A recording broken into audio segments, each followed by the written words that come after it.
Good morning dear students. मैं doctor Dheeraj Bakhariya, associate professor political science, government college Ratan में। अब बात चल रहे हैं भारत और उसके पड़ोसी, और भारत और पड़ोसी देशों के साथ संबंधों में अपन बात कर चुके हैं। भारत पाकिस्तान, भारत चीन, भारत श्रीलंका और भारत बांग्लादेश। आज अपन बात करेंगे भारत के सबसे निकटतम पड़ोसी और बफर स्टेट भारत नेपाल संबंधों की।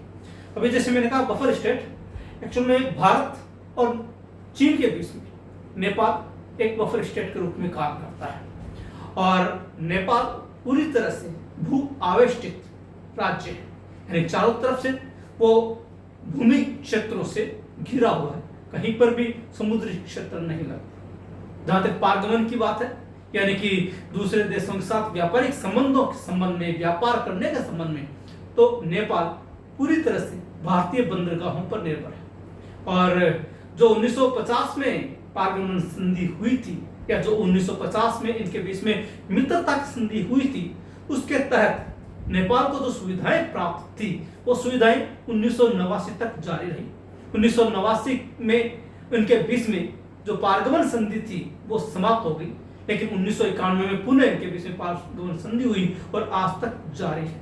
समय के साथ इसको बढ़ाया जाता रहा है, और इसी पारगमन संधि के मार्फत नेपाल को भारत से दूसरे देशों के साथ होने वाले व्यापार के मार्ग में छूट और रियायतें प्राप्त है। पहले केवल कलकत्ता के बंदरगाह से वो व्यापार किया करता था, लेकिन अब उसको मुंबई और कांडला के बंदरगाह की सुविधाएं भी प्राप्त हो गई है। एक बार अपन अतीत में जाकर भारत और नेपाल के बीच संबंधों की बात करें, तो भारत और नेपाल के संबंध अति प्राचीन है, रामायण काल से।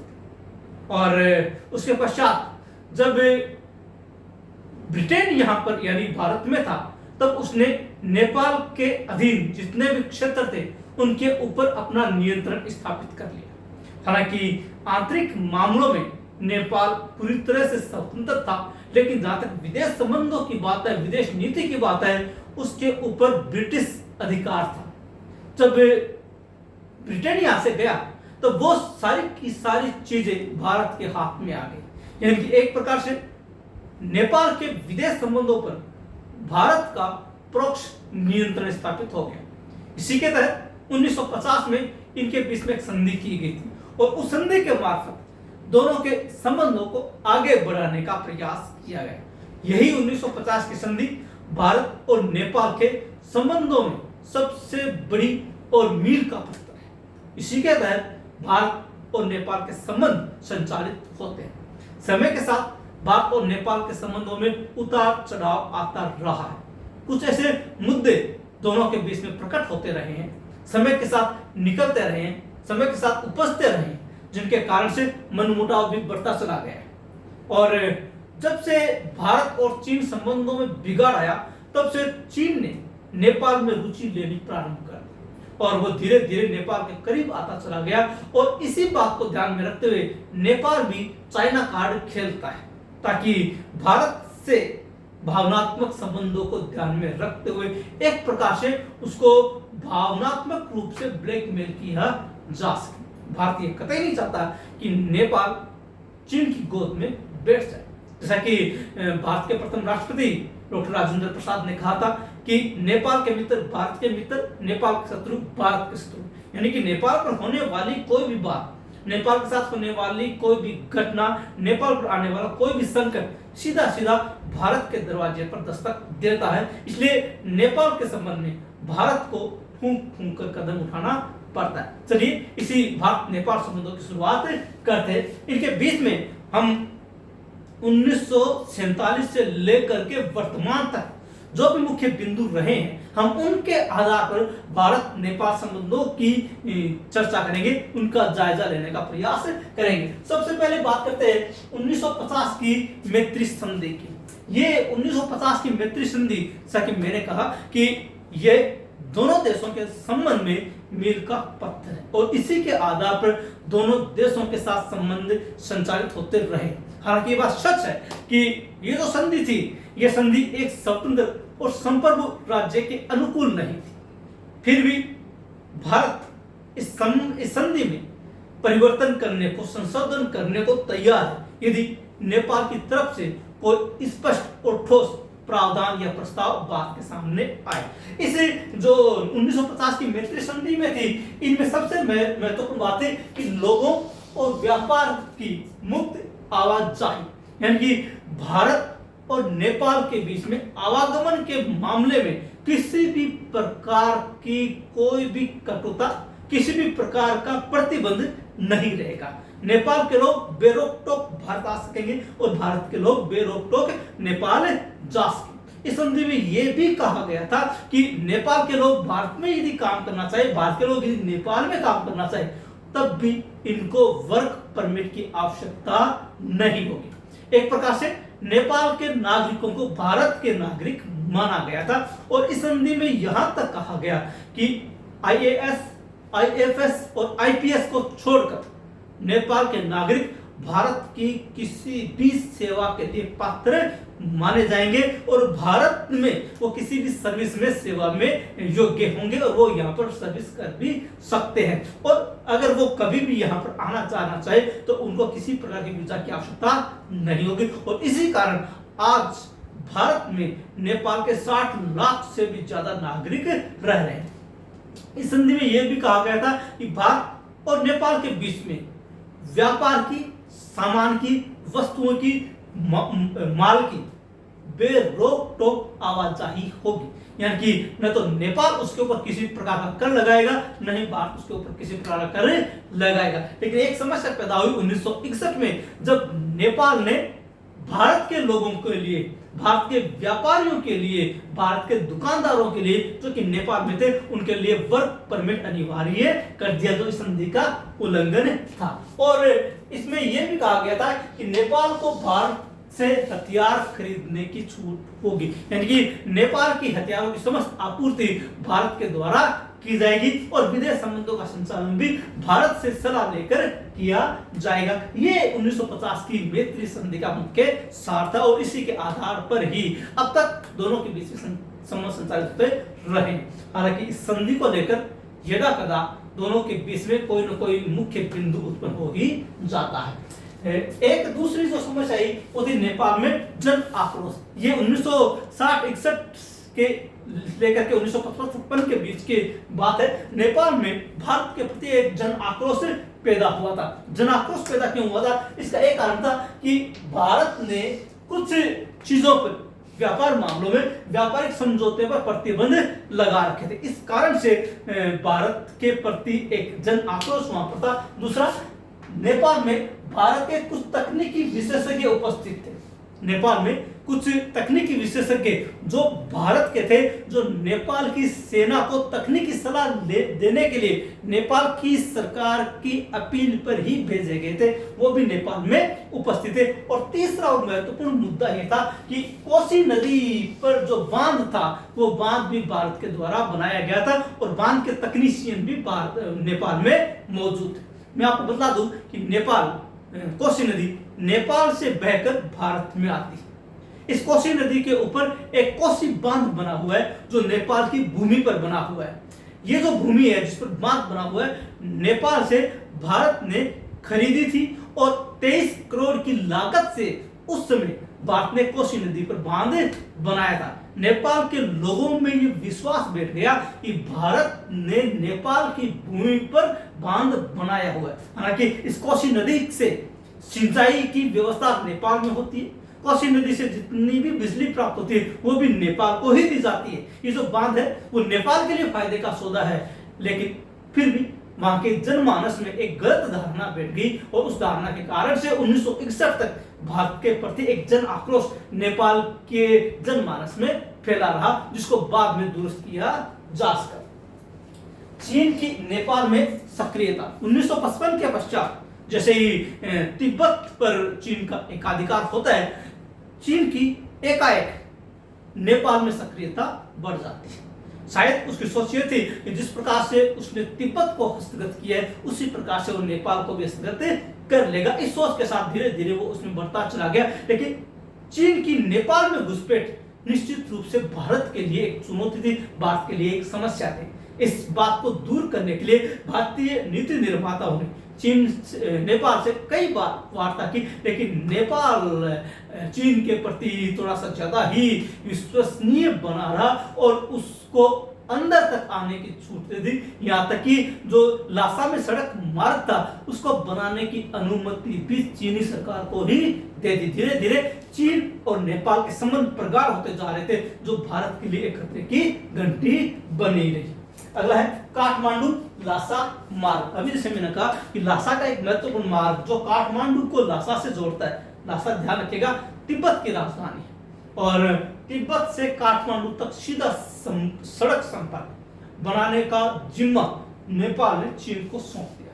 इसका मतलब था कि चीन कभी भी मात्र कुछ ही देर में नेपाल की राजधानी में पहुंच सकता है और वो न केवल नेपाल के लिए बल्कि भारत के लिए भी खतरा पैदा कर सकता है। और ये जो काठमांडू लासा मार्ग चीन को सौंपा गया था, स्वाभाविक रूप से भारत को इससे नाराज होना स्वाभाविक था। भारत इस कार्य से, इस गतिविधि से काफी नाराज हुआ और भारत ने नेपाल के समक्ष अपना विरोध प्रकट भी किया था। लेकिन नेपाल के उस समय चीन का चश्मा चढ़ा हुआ था और इस कारण से वो भारत की अपेक्षा चीन की तरफ ज्यादा झुकाव रखने लग गया। इसी समय नेपाल के प्रधानमंत्री बने थे तुलसीगिरी 1975 में। तो इन्होंने एक सिद्धांत बनाया जिसको समदूरी सिद्धांत कहा जाता है। नेपाल के प्रधानमंत्री का एक सिद्धांत समदूरी सिद्धांत। इसका तात्पर्य था कि नेपाल दोनों देशों यानी कि भारत से भी और चीन से भी समदूरी यानी कि समान दूरी बनाए रखेगा। ये भारत को कतई पसंद नहीं था, क्योंकि नेपाल के चीन और भारत के साथ संबंध एक जैसे नहीं। 1950 की संधि जो है भारत और नेपाल के संबंधों को विशिष्टता प्रदान करती है, विशेष स्थिति प्रदान करती है। इसलिए अन्य देशों की अपेक्षा भारत और नेपाल के संबंध विशिष्ट प्रकार के, इसलिए समदूरी का जो सिद्धांत था वो भारत को रास नहीं आया। लेकिन नेपाल सरकार आज भी यही मानकर चलती है कि दोनों देशों के साथ समदूरी सिद्धांत अपनाया जाए। एक भारत नेपाल पारगमन संधि, जैसा कि मैंने बताया आपको कि 1950 में हमने जो विभिन्न प्रकार की संधियां की थी उसमें एक ये भी बात थी कि नेपाल विदेशी देशों के साथ व्यापारिक संबंधों में भारत के मार्ग का उपयोग कर सकेगा। अंतर्राष्ट्रीय कानून किसी भी भू आवेष्टित राज्य को 2 रास्ते देने का प्रावधान करता है। यानी कि अगर नेपाल दूसरे देशों के साथ व्यापारिक संबंध स्थापित करना चाहे तो चीन से भी और भारत से भी, जिसे भी चाहे 2 रास्ते ले सकता है। क्योंकि भारत के साथ उसके व्यापारिक संबंध है और आज भी नेपाल का 61% व्यापार भारत के साथ ही होता है। इसलिए भारत के मार्फत, भारत के जरिए, भारत में से ही उसको पारगमन का अधिकार दिया गया। सबसे पहले बांग्लादेश तक पहुंच बनाने के लिए, कलकत्ता के बंदरगाह तक पहुंच बनाने के लिए नेपाल को एक 61 किलोमीटर का रास्ता प्रदान किया गया ताकि वो उससे पारगमन कर सके। उसके पश्चात 1989 तक ये संधि थी और चूंकि भारत और नेपाल के संबंध धीरे धीरे बिगड़ते जा रहे थे, मनमुटाव पैदा होते जा रहे थे, तो भारत सरकार ने 1989 के पश्चात इस संधि को आगे नहीं बढ़ाया। और जब संधि समाप्त हो गई तो नेपाल का पारगमन भी, आवागमन भी समाप्त हो गया और एक प्रकार से नेपाल ब्लॉक हो गया। दूसरे देशों के साथ उसका जो व्यापारिक संबंध था वो समाप्त हो गया, आवागमन समाप्त हो गया, माल की आवाजाही समाप्त हो गई। और इस बात को लेकर नेपाल में जबरदस्त जन आक्रोश फूटा और ये जन आक्रोश निकला भारतीय व्यापारियों पर, जो नेपाल के तटीय इलाकों में, जो सीमावर्ती इलाकों में भारतीय व्यापारी थे, उनके ऊपर हमले किए गए, उनकी दुकानों को लूटा गया, उनको जान से मारने की कोशिश भी की गई और उनको नुकसान भी पहुंचाया गया। 1991 तक, 2 साल तक ये पारगमन संधि पूर्ण नहीं हुई, यानी यहीं तक अटकी रही और नेपाल का जो भी माल था, जो भी व्यापारिक वस्तुएं थी, वो ठप हो गई और इस कारण से नेपाल में समस्याएं बढ़ गई। विशेष रूप से खाद्य पदार्थों की समस्याएं कुछ ज्यादा ही बढ़ गई और 1991 में पुनः ये भारत और नेपाल के बीच में पारगमन संधि संपन्न की गई। फिलहाल 1991 में ये 6 साल के लिए की गई, फिर इसको 10 साल के लिए बढ़ाया गया और आगामी समय में इसमें प्रावधान किया गया कि यदि कोई सरकार इसको समाप्त करने का नोटिस ना दे तब ये स्वतः ही आगामी 7 वर्ष के लिए बढ़ जाएगी। इस 1991 में जो पारगमन संधि की गई थी, इसमें कलकत्ता की जो सुविधाएं थी वो तो जारी रखी ही गई, इसके अलावा इसको कांडला और बंबई बंदरगाह की सुविधाएं भी प्रदान कर दी गई। और जैसा कि मैंने कहा कि किसी भी भू आविष्टित राज्य को अंतर्राष्ट्रीय कानून 2 रास्ते अनुमत करता है, लेकिन भारत ने उसको 19 रास्तों की छूट दे रखी है। एक प्रकार से पूरा भारत नेपाल के लिए खोल रखा है। तो ये पारगमन संधि भी दोनों के बीच में मनमुटाव का एक कारण बनी थी, लेकिन आज ये कारण समाप्त हो चुका है। नेपाल का चाइना कार्ड। नेपाल बड़ी कूटनीतिक चाल खेलता है। जब कभी भी उसको लगता है कि भारत से संबंध बिगाड़ की स्थिति में है या भारत से उसको चुनौती मिल रही है, तब वो चीन के खेमे में जाने की धमकी देता है या चीन की गोद में बैठने की धमकी देता है। यानी एक प्रकार से चाइना कार्ड खेलता है। वो ये जानता है कि चाइना को लेकर भारत काफी सतर्कता बरतता है। अगर नेपाल चाइना की तरफ झुकाव रखता है तो ये भारत को पसंद नहीं होगा और भारत लगातार उसको रियायतें देता रहेगा। आपको बता दूं कि भारत ने नेपाल में जितनी भी पंचवर्षीय योजनाएं चलती है उनमें सारा का सारा धन लगा रखा है। नेपाल की जितनी भी विकास परियोजनाएं हैं, सड़क परियोजनाएं हैं, पनबिजली परियोजनाएं हैं, सिंचाई परियोजनाएं हैं, यहाँ तक कि स्कूल कॉलेज बनने की भी जो परियोजनाएं हैं उनमें भी भारत अपना पैसा लगाता है। और नेपाल कूटनीतिक चाल खेलते हुए इन रियायतों को खोना नहीं चाहता, समाप्त करना नहीं चाहता। जब उसको लगता है कि भारत उससे पीछे हट रहा है, वो थोड़ा चीन की तरफ झुक जाता है ताकि भारत को वापस अपनी तरफ खींच सके। कूटनीतिक भाषा में इसको चाइना कार्ड कहते हैं। और नेपाल भली भांति जानता है कि चाइना कार्ड खेलकर भारत से किसी भी तरह का लाभ लिया जा सकता है, भारत को झुकाया जा सकता है और भारत से कोई भी बात मनाई जा सकती है। तो नेपाली कूटनीति के अपने से चाइना कार्ड के माध्यम से भारत के साथ एक खेल भी खेलते रहे। अगला है नेपाल में राजवंश का अंत। 2001 में एक ऐसा घटनाक्रम वहां पर हुआ कि नेपाल राजशाही के 14 सदस्यों की एक साथ हत्या कर दी गई और नरेश ज्ञानेंद्र अपने आप को सर्वेसर्वा घोषित करके वो सत्ता पर काबिज हो गए। चाहे कुछ भी वहां पर हुआ हो, किसी ने भी उनकी हत्या की हो, लेकिन एक प्रकार से राजवंश का अंत वहां पर कर दिए गए। कहीं ना कहीं नेपाली जनमानस के दिमाग में ये बात अवश्य रही कि इस हत्याकांड में भारत का प्रत्यक्ष या अप्रत्यक्ष हाथ हो सकता है और इस बात को लेकर भी दोनों देशों के बीच में मनमुटाव रहे। हालांकि समय के साथ इन मनमुटावों को दूर किया गया। जो वहां के जनमानस में जो धारणा बैठी हुई थी, इसको भी दूर करने का प्रयास भारतीय राजनीतिज्ञों के द्वारा, कूटनीतिज्ञों के द्वारा किया गया, लेकिन वर्तमान में इस प्रणाली को समस्या नहीं है। तो ये भारत और नेपाल के बीच में कुछ 1950 से लेकर के वर्तमान तक मुख्य बिंदु रहे, जिनके इर्द गिर्द भारत और नेपाल संबंध चलते रहे। कभी सही होते रहे, कभी दूर हटते रहे, कभी नजदीक आए हैं तो कभी दूर हुए, कभी मनमुटाव पैदा हुए तो कभी राजी भी हुए। तो इन संबंधों के साथ ही इनमें उतार चढ़ाव भरा संबंध रहा है। अब बात करते हैं भारत नेपाल संबंधों में जो मतभेद के मुद्दे हैं, दोनों के बीच में जो मतभेद समय के साथ उभरते रहे हैं, इनके ऊपर बात करते हैं। पहला है नेपाल द्वारा चीन के साथ समझौता करना। क्योंकि हम ये शुरुआत से ही बात कर चुके हैं कि भारत और नेपाल के संबंध विशिष्टता लिए हुए विशेष प्रकार के।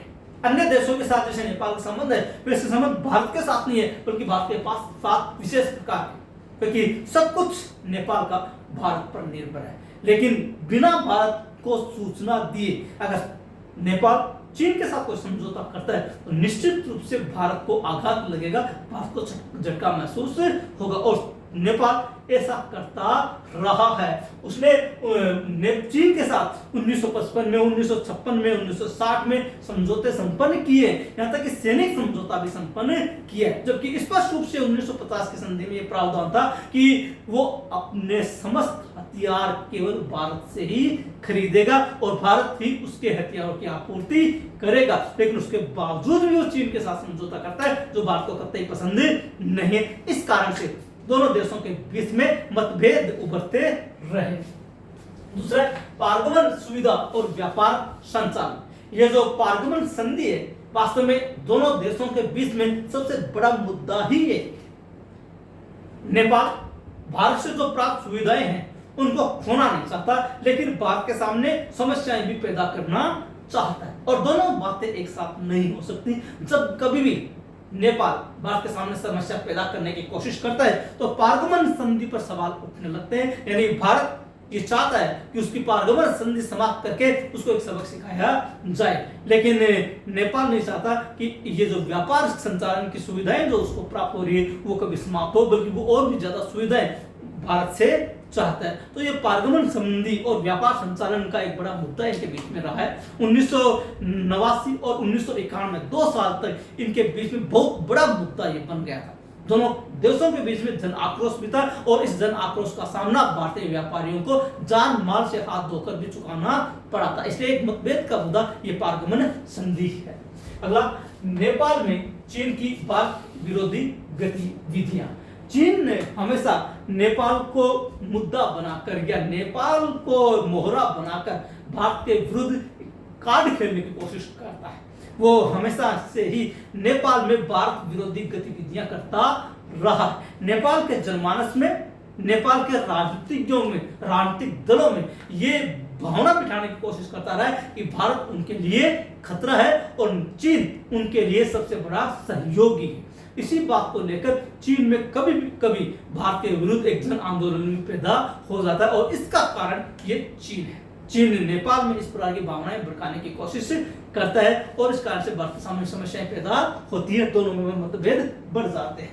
अगला, एवरेस्ट के संबंध में चीन नेपाल समझौता। अगर नेपाल बिना भारत को सूचित किए चीन के साथ कोई भी समझौता करता है, किसी भी प्रकार का समझौता करता है, तब निश्चित रूप से दोनों के बीच में मतभेद पैदा होना स्वाभाविक है।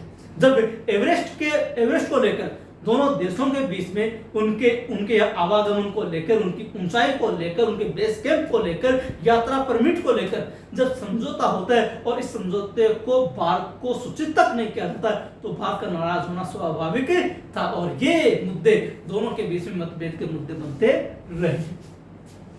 नेपाल भारत को खतरा समझता है। आज भी नेपाल के जनमानस में यही धारणा है कि भारत उसके लिए खतरा है, और कुछ बात तो ये जो बात है ये चीन ने नेपाल के दिमाग में बैठा दी कि भारत उसके लिए खतरा है और भारत से दूरी बनाए रखने में ही समझदारी है। लेकिन नेपाल इस बात को ठीक प्रकार से समझ नहीं पाया कि अब तक भारत ने ही उसकी सहायता की है, अब तक भारत ने ही उसकी हर समस्या का निस्तारण किया है, अब तक भारत ने ही उसके समस्त योजनाओं में पैसा लगाया है, पंचवर्षीय योजनाओं में पैसा लगाया है, और आगे भी लगातार रहेगा। जबकि चीन केवल ऋण देता है, भारत सहायता देता है। इस अंतर को अभी तक नेपाल समझ नहीं पाया। जिस दिन ये बात उसके समझ में आ जाएगी, उस दिन से दोनों के बीच में मतभेद के बिंदु भी समाप्त हो जाएंगे। नया संविधान और मधेसी आंदोलन, ये समझना बहुत महत्वपूर्ण है। 2008 में नेपाल में राजशाही का अंत कर दिया गया और लोकतांत्रिक धर्मनिरपेक्ष राज्य की स्थापना की गई, और एक नए संविधान के प्रस्ताव को स्वीकार किया गया। यह संविधान 2015 में लागू हुआ। जो संविधान लागू हुआ उसमें एक क्षेत्र जिसको मधेसी क्षेत्र कहा जाता है, ये समझिएगा, जिसको मधेसी क्षेत्र कहा जाता है, ये समस्या की जड़ बना। जो नेपाल का दक्षिणी भाग है, जो बिहार और उत्तराखंड से लगता, उत्तर प्रदेश से लगता हुआ है, वो मधेसी क्षेत्र कहलाता है। ये तराई का क्षेत्र है, और इस क्षेत्र में 20 जिले शामिल हैं। जब नेपाल का नया संविधान बना तो उसमें एक राज्य बना पहाड़ी राज्य, और एक राज्य बना तराई राज्य या मैदानी राज्य। ये जो मधेसी राज्य के, मधेसी इलाके के जो 20 जिले थे, वो 12 जिले तो पहाड़ी राज्य में शामिल कर दिए गए और 8 जिले मधेसी सेक्टर में रखे गए। इस कारण से जो मधेश क्षेत्र के लोग थे, 12 जिलों के लोग, वो पहाड़ी राज्य में अल्पसंख्यक हो गए, और जो बाकी आधे यानी कि 8 जिलों के जो लोग थे वो मधेसी राज्य में अल्पसंख्यक हो गए। एक प्रकार से मधेश को बांटने की कोशिश नेपाली सरकार के द्वारा की गई, और इस कारण से मधेसी लोगों में जो कि भारतीय लोग थे। जिस प्रकार से श्रीलंका में तमिल प्रवासी भारतीय हैं, उसी प्रकार से नेपाल में जो मधेसी है वो प्रवासी भारतीय है। अतीत में कभी वो भारत का ही भाग हुआ करता था, लेकिन जब ब्रिटिश सरकार ने नियंत्रण स्थापित किया उस समय कुछ भाग जो आज मधेश के क्षेत्र में मधेश के रूप में जाना जाता है, जो उत्तर प्रदेश और बिहार का क्षेत्र है, वो नेपाल में चला गया। और इस कारण से और इसी कारण से मधेसी समस्या पैदा हुई। और चूंकि मधेसियों को पहाड़ी राज्य में और तराई राज्यों में बांट दिया गया, इस कारण से दोनों ही जगह वो अल्पसंख्यक हो गए। और उनको ये लगा कि आने वाले समय में नेपाली राजनीति में राष्ट्रपति, प्रधानमंत्री या ऐसा कोई भी पद, महत्वपूर्ण पद मधेसियों को प्राप्त नहीं होगा और वो अपने राज्य में अल्पसंख्यक बनकर रह जाएंगे, उनके साथ भेदभाव होगा। ये बात सच भी है। और इसी कारण से मधेसियों ने वहां पर आंदोलन प्रारंभ कर दिया और पूरी तरह से नेपाल की नाकेबंदी कर दी। जो आवागमन, जो पारगमन, जो व्यापार भारत के मार्फत होता था, भारतीय भू क्षेत्र के मार्फत होता था, कांडला, बंबई या कलकत्ता बंदरगाह से होता था, वो पूरी तरह से ठप हो गया। ट्रक सीमा पर खड़े रहे, लेकिन आंदोलन के कारण से ये इधर उधर नहीं जा सके और नेपाल में इस कारण से समस्या बढ़ती चली गई। विशेष रूप में खाद्य तेल की समस्या। ये जो मधेसी आंदोलन पैदा हुआ, इस मधेसी आंदोलन में भी नेपाल ने भारत के ऊपर आरोप लगाया कि भारत ने इनको भड़काकर ये मधेसी आंदोलन पैदा किया है। तो इस मधेसी आंदोलन को लेकर भी दोनों के बीच में मतभेद बने रहे। हालांकि समय के साथ ये मतभेद समाप्त हो गए, मधेसी आंदोलन भी समाप्त हो गया। भारत ने बार बार कहा कि मधेसियों को उनका उचित स्थान और उचित हक संविधान में मिलना चाहिए और नेपाल ये देने को तैयार नहीं था। खैर फिलहाल इसके बीच में ये जो मधेसी समस्या ये समाप्त हो गई है। आपको ये बता दूं कि भारत और नेपाल के बीच में कुल मिलाकर 1850 किलोमीटर सीमा साझा होती है। 1850 किलोमीटर। और भारत के 5 राज्य उसकी सीमा बनाते हैं, जैसे सिक्किम, पश्चिम बंगाल, बिहार, उत्तर प्रदेश और उत्तराखंड। ये 5 राज्यों की सीमाएं नेपाल से लगती है और भारत के साथ उसका रोटी बेटी का संबंध है। यहाँ तक कि नेपाल के जो राजवंश है उनके वैवाहिक संबंध भी भारत में है, भारतीय लोगों के वैवाहिक संबंध भी नेपाल में है। तो दोनों के बीच में रोटी बेटी का संबंध है। इस कारण से दोनों के संबंध यदि पटरी पर रहे तभी दोनों को फायदा है। और चूंकि नेपाल पूरी तरह से भू आविष्टित है, पूरी तरह से भारत पर निर्भर है, इसलिए नेपाल को सोच समझकर कदम बढ़ाने चाहिए। तो यह है भारत नेपाल संबंध। यदि कोई बात समझ में नहीं आई हो तो कमेंट बॉक्स में जाकर लिखिए और अगर चैनल को अब तक सब्सक्राइब नहीं किया है तो कृपया चैनल को सब्सक्राइब अवश्य करें। मिलते हैं अगले वीडियो में एक नए टॉपिक के साथ। तब तक के लिए धन्यवाद।